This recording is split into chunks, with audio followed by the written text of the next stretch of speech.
కుమ్మెర జాతరలో 2 నెలల చిన్నారి మృతి ఘటనలో కుల దురహంకారంతోనే దాడులు చేసినట్లు తేలితే బీసీ కమిషన్ చూస్తూ ఊరుకోబోదని Telangana BC commission chairman Niranjan హెచ్చరించారు. జాతర సందర్భంగా చిన్నారి మృతి ఘటనపై నివేదిక అందించాల్సిందిగా జిల్లా కలెక్టర్ను ఆదేశించారు. నాగర్ కర్నూలు జిల్లా కుమ్మెర గ్రామంలోని మల్లికార్జున బ్రహ్మరాంబిక ఆలయాన్ని ఆయన సందర్శించారు. జాతర ఏర్పాట్లు జరిగిన ఘటనపై అధికారులను ఆరా తీసిన ఆయన దాడి జరిగిన ప్రదేశాలను పరిశీలించారు. కలెక్టర్ నివేదిక అందిన తర్వాత ఏం చర్యలు తీసుకోవాలో కమిషన్ ప్రభుత్వానికి లేఖ రాస్తుందని చెప్పారు.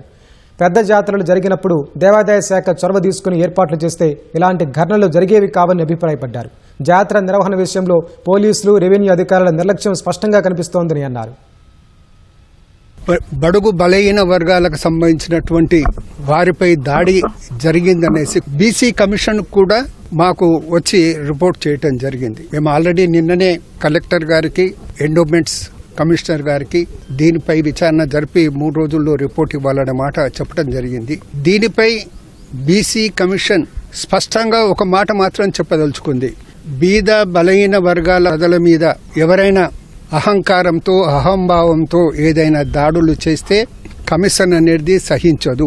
వారిపై చట్టపరమైన చర్యలు తీసుకోవాలనేసి మేము అటు కలెక్టర్ గారిని, ఇక్కడ పోలీస్ అధికారులను కూడా కోరడం జరుగుతుంది.